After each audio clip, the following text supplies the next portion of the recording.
नमस्कार, times of Swaraj में आप सबों का स्वागत है। मैं हूं संतोष सिंह। शिक्षकगण, ऐप पर सारी सूचनाएं आ गई। जो मैं कह रहा था, चीख चीख कर कह रहा था, क्या वो संदेह अब आपको भी होने लगा है ना? जो मैं बड़ा बार कहता था कि देखिए, ये खास लोगों के लिए, खास मकसद के लिए ये सारा खेल चल रहा है।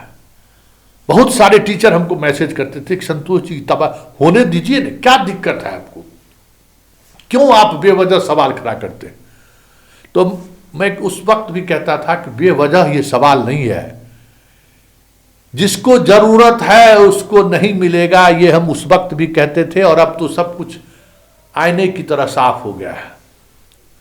कुछ समझ में आया कि अब भी समझ नहीं आ रहा है, या फिर समझने की कोशिश नहीं कर रहे हो? बाबू, हमें क्या है, इस तबादले नीति से मेरा कुछ थोड़ी भला होने वाला है। बिहार के जो बच्चे जो शिक्षक बने हैं, जो अपने घर से, अपने जिले से बाहर हैं, याद रखना, ये तबादला तुम्हारे लिए नहीं है। नगर निगम ऑप्शन खत्म कर दिया ना इन लोगों। तुम अब पटना नगर निगम को हो तो तुम्हारा पोस्टिंग पटना नगर निगम नहीं होगा ना। ये चीजें चर्चा में थी कि भाई आप नगर निगम में नहीं कर सकते हैं। ये चर्चा में था कि पत्नी के पंचायत में आप नहीं कर सकते हैं, पत्नी के नगर निगम में नहीं कर सकते हैं, पति के नगर निगम में आप नहीं कर सकते हैं। फिर वो पति पत्नी को साथ लाने वाला समस्या खड़ा हो गया ना। वही चीज है, सब देख रहे हैं ना, देख रहे हो विनोद क्या हो रहा है बिहार में। यही है, हम बार बार विनोद के सहारे आपको समझाने की कोशिश करते हैं, आपको आईना दिखाने की कोशिश करते हैं कि इसके पीछे एक बड़ा खेल है। यह तबादला नीति नहीं है, यह तबादला नीति नहीं है, इसके पीछे बहुत बड़ी गहरी खेल है, गहरी साजिश है और बहुत सारी बातें हैं इसके पीछे। हम तबादला के खिलाफ नहीं हैं, हम हैं कि तबादला में समानता हो, किसी के साथ तबादला में भेदभाव नहीं हो। आप हमें यह बताइए, एक एक सवाल हम सिद्धार्थ जी से करना चाहते हैं। Mister Siddharth, face to face एक एक सवाल और एक एक सवाल का जवाब आपसे चाहिए। और यह आप पर चार्ज फ्रेम है कि आप इस तबादला के सहारे ऐसे लोगों को आप कहीं न कहीं सहयोग कर रहे हैं जो प्रभावशाली लोग हैं, किसी न किसी तरीके से वो रसूख वाले लोग हैं। आप कई ऐसी चीजें आपने दी हैं जो स्पष्ट नहीं है, और उसी अस्पष्टता नहीं होने की वजह से लाभ मिलता हुआ दिख रहा है। पहली बात, पहला सवाल सिद्धार्थ जी, कि जो शिक्षक तबादला चाहते हैं वो जो आवेदन लिखेंगे, एसीएस के नाम से लिखेंगे, डायरेक्टर के नाम से लिखेंगे, कमिश्नर के नाम से लिखेंगे, डीएम के नाम से लिखेंगे, या डीओ के नाम से लिखेंगे? क्योंकि ये सारे लोग को आपने ट्रांसफर पोस्टिंग का कहीं न कहीं स्थापना का हेड बनाया है। किसके नाम से लिखेगा? सपोज कीजिए कि कोई समस्तीपुर का टीचर है और उसको आना है पटना, वो पटना डीओ को लिखेगा कि समस्तीपुर डीओ को लिखेगा? कुछ भी स्पष्ट नहीं है। हम बार बार कहते हैं कि जब चीजों में स्पष्टता नहीं होती है ना, तो फिर सवाल उठना लाजमी है, सवाल उठना शुरू हो जाता है। तो ये अभियावेदन किसके नाम से लिखेगा? एक बड़ा सवाल है। दूसरा सवाल, जो सबसे महत्वपूर्ण सवाल है, और इस प्रदेश के तमाम शिक्षक इन सवालों को गौर से सुनिए। और जो मैं डे फर्स्ट से कह रहा था कि यह तबादला नीति नहीं है, ये एक लोगों के लिए, एक खास लोगों के लिए नीति बनाई जा रही है। मुख्यमंत्री के कहने के बावजूद भी, मुख्यमंत्री का आदेश हुआ रद्द हो गया, फिर यह नीति बनाने का मतलब क्या है? और इस नीति के पीछे क्या मतलब है? क्या है ये नीति? ये जो नीति है, जब विशिष्ट शिक्षकों का हो गया कि भाई जो जहां है वहीं रहेंगे, तो क्या विशिष्ट शिक्षक इसमें अप्लाई करेंगे क्या? पहली बात। दूसरी बात कि मान लीजिए हम दिव्यांग हैं, आपके पास 4 कैटेगरी के शिक्षक हैं। पहले नियमित शिक्षक हैं, फिर अब सक्षमता वाले शिक्षक हैं, अब विशिष्ट वाले शिक्षक हैं, बीपीएससी वाले शिक्षक हैं, उसमें भी अब TRE 1 और TRE 2 भी है, और शिक्षा मित्र, मतलब 6 तरीके का शिक्षक आपके पास है। तो अगर दिव्यांग के रूप में हम पटना पोस्टिंग के लिए च्वाइस देते हैं, सभी तरीके के कैटेगरी के शिक्षक आपके पास च्वाइस दिए, तो सबसे पहले किसका विचार कीजिएगा? आप पहले लिखे हुए थे, पहले जो आपने जो तबादला वाला जो आदेश निर्गत किया था उसमें आपने लिखा था कि पहले नियमित, तब सक्षमता, तब बीपीएससी लिखे थे हुए थे ना। इसमें किसको आप प्रायोरिटी दीजिएगा? मेरा घर बक्सर है, हम किशनगंज में पोस्टेड हैं, और हमारे साथ बीपीएससी वाले भी हैं, 2022 वाले भी हैं, कई तरह के शिक्षक हमारे साथ नियमित भी हैं, और 32,000 वाले हैं वो भी हैं। आप किसको बक्सर दीजिएगा? यह स्पष्ट तो नहीं है। तो जब स्पष्ट चीजें नहीं होंगी तो फिर खेला हो बे, क्योंकि इसी का लाभ उठाता है ना ये जो आपका जो डीलिंग असिस्टेंट, या जो आपका ऑफिस का जो असिस्टेंट है, या फिर जो आपका सेक्शन ऑफिसर है।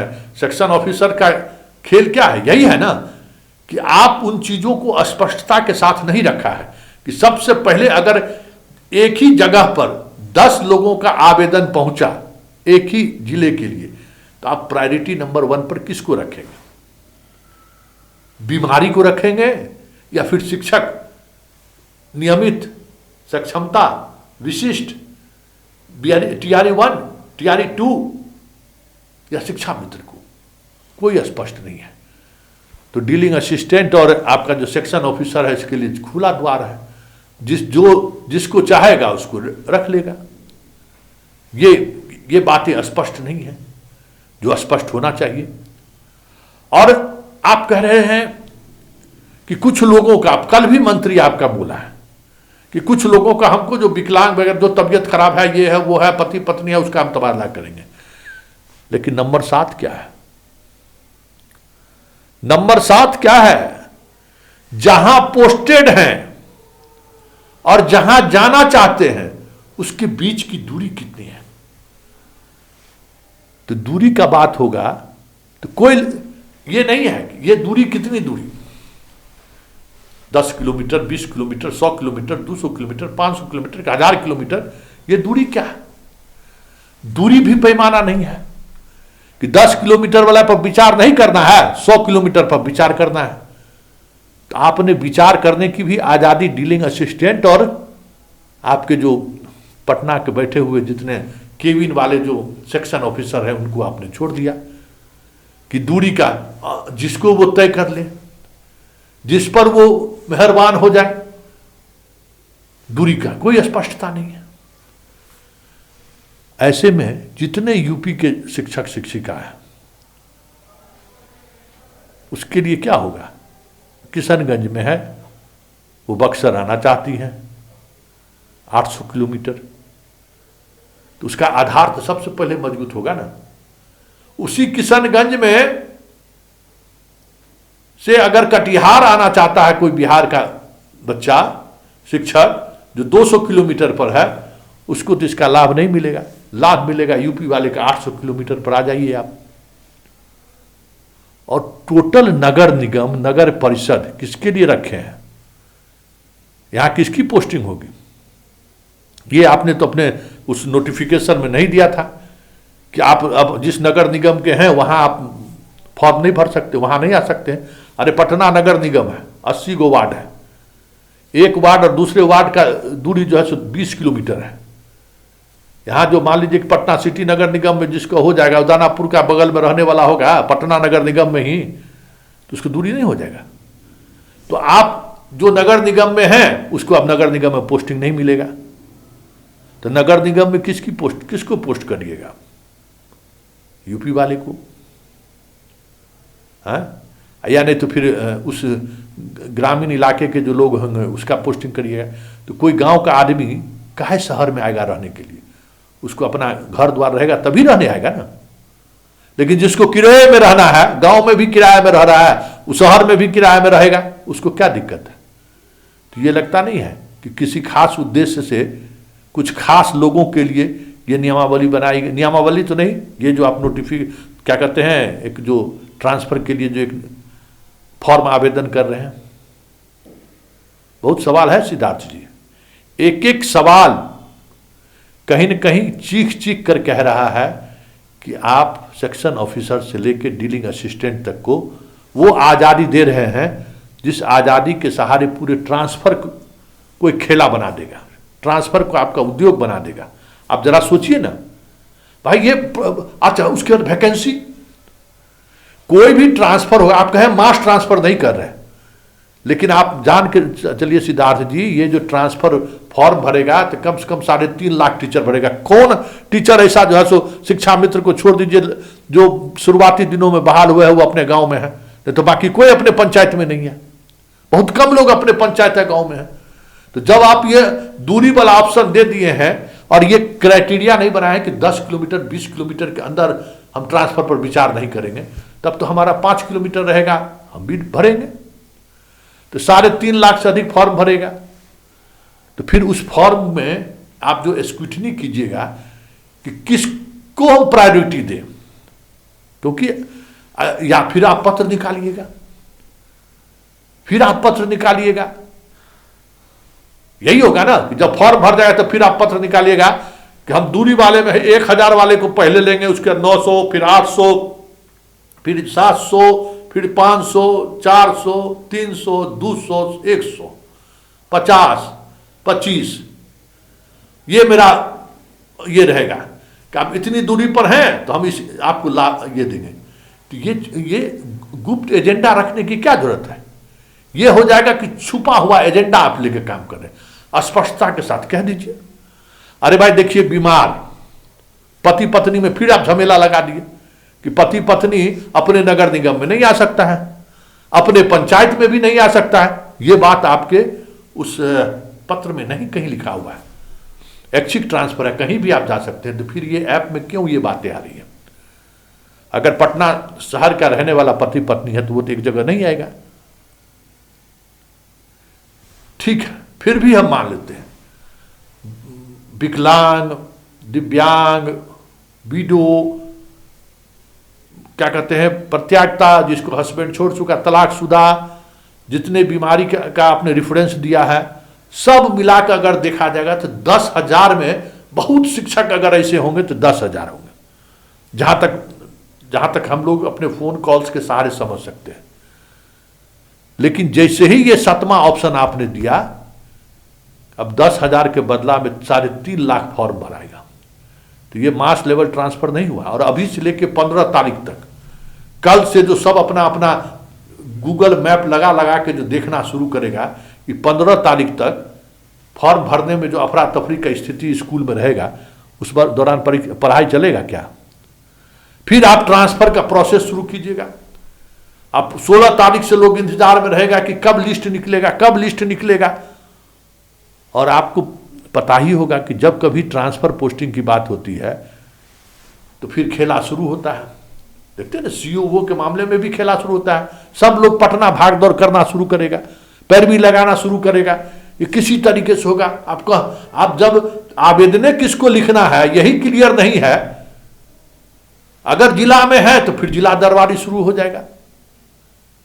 तो ये पूरा प्रोसेस आज से, फिर जितने लोग विकलांगता का सर्टिफिकेट बना के लाएंगे सिविल सर्जन से, उसकी जांच होगी, सिविल सर्जन के यहाँ भी लाइन लगेगा, जांच कराने जाइए वहां। मतलब एक शिक्षक कितना जगह हलाल होगा ये समझिए ना। अपना ड्यूटी पर उसको छुट्टी लेना पड़ेगा, सीएस के यहाँ से जाना पड़ेगा, एक दिन में बनेगा। आप मुख्यमंत्री सचिवालय में है, आदेश कर दीजिए तो कहीं मान जाए सिविल सर्जन, तो सिविल सर्जन के यहाँ जल्दी बनेगा? 5 दिन दौड़ के जाएगा, 5 दिन आपका स्कूल प्रभावित होगा। आप कहते हैं 10% से ज़्यादा को छुट्टी नहीं दीजिए। वो 10% से छुट्टी नहीं देने के कारण हेडमास्टर साहब को रिवॉल्वर के बट पर जो है तो कान में कनपट्टी पर सटा के लोग छुट्टी लेने के लिए तैयार है दिसंबर में। आप क्या समझते हैं? महिला को देवे कीजिएगा, जो अवकाश है उसको देवे कीजिएगा। हर स्कूल में 4-5 को महिला है ये है, तो 10 दिन तो वही छुट्टी ले ली, तो पुरुष कब लेगा छुट्टी? जो नियम बनाए हैं। तो ऐसे बहुत सारी चीज़ें अनियमितता के साथ आपका जो है सो सामने आया है। आप बताइए नगर निगम का ऑप्शन आप बंदे कर दिए हैं, दूरी वाला आप करिए दिए हैं। उसके बाद 10 को चॉइस दिया, उस चॉइस में नहीं मिलेगा तब 10 चॉइस दिया ना, चॉइस नहीं मिलेगा तब, और उसके बाद कोई वैकेंसी रहेगा तब ना। आप वैकेंसी कुछ बताइएगा ना कि कहाँ कितना वैकेंसी है। तो वैकेंसी अभी सिर्फ शहर में है, ग्रामीण इलाके में तो कहीं वैकेंसी नहीं है, शहर में वैकेंसी है। तो शहर में कितने लोगों को आप एकोमोडेट कीजिएगा, कितने लोगों को आप जगह दीजिएगा। तो सिद्धार्थ जी, ये आप बिढ़नी के खोता में हाथ देने वाला काम किए हैं, और ये समझिए कि एकदम काल कोठरी है, और ये आपके पूरे जीवन काल का, सर्विस पीरियड का सबसे कह सकते हैं कि ऐसा काल आपका ये गुजरने वाला है जहां शिक्षकों का मतलब आपको दुआ मिले, ये होता हुआ नहीं दिख रहा है, क्योंकि इतना ज्यादा पेचीदा कर दिया गया है ये पूरे प्रोसेस को। जो सही लोग हैं उनको लाभ मिलेगा कि नहीं मिलेगा, इसकी कोई गारंटी आपके इस ऐप के माध्यम से समझ में नहीं आ रहा है। इसलिए तमाम शिक्षक जो हम शुरुआती दिनों से जिस बात का अंदेशा कर रहे थे, आज ऐप में आने के बाद आप बताइए, इसमें भी वही प्रॉब्लम हुआ। आप जो नोटिस निकाले हैं, नोटिस के विपरीत कई चीजें आपने ऐप में दे दिया है। कैसे आप कर सकते हैं भाई? मतलब कॉमन सेंस की बात है कि जो आप आदेश निर्गत कर रहे हैं, जिस आदेश के तहत तबादला होना है, ट्रांसफर पोस्टिंग होना है, उसके विपरीत आप ऐप में ऑप्शन दे रहे हैं। अपने नगर निगम नहीं जा सकते हैं, अपनी पत्नी के पंचायत नहीं जा सकते हैं, अपने पति के पंचायत नहीं जा सकते हैं, अब पति का अनुमंडल मुख्यालय नहीं जा सकते हैं, पत्नी का अनुमंडल मुख्यालय नहीं जा सकते हैं। तो फिर तो वही बात हो गई, जो चीजें आपने जो आपने निकाला, आपने जो आदेश निकाला, वो आदेश के विपरीत ऐप पर बहुत सारी चीजें हैं। इसलिए सिद्धार्थ जी, ये तबादला नीति पता नहीं किस उद्देश्य से लाया गया है, लेकिन इतना तय है कि सरकार अगर ये सोच रही है कि इस तबादला नीति के सहारे हम शिक्षकों का दिल जीत लेंगे, तो आप तय मानिए कि ये तबादला नीति नीतीश के लिए गले के हड्डी साबित हो जाए तो कोई बड़ी बात नहीं होगी। सबसे बड़ा नुकसान आप नीतीश का कर रहे हैं। ये नीति लाके अगर किसी का पॉलिटिकली रूप से अगर सबसे ज्यादा अगर किसी को नुकसान होगा तो नीतीश कुमार का होगा, क्योंकि जो नीति आपने लाया है ना, उस नीति में इतना बड़ा सुराग है जो शिक्षकों को, जो जरूरतमंद शिक्षक हैं, हमें नहीं लगता है उनको इस तबादला नीति से कोई लाभ होने वाला है। इंतजार करिए, देखिए आगे आगे होता है क्या, लेकिन हम आपको सचेत करते रहेंगे। जैसे ही खेले होने की बात होगी, हम आप तक जरूर सूचना पहुंचाएंगे।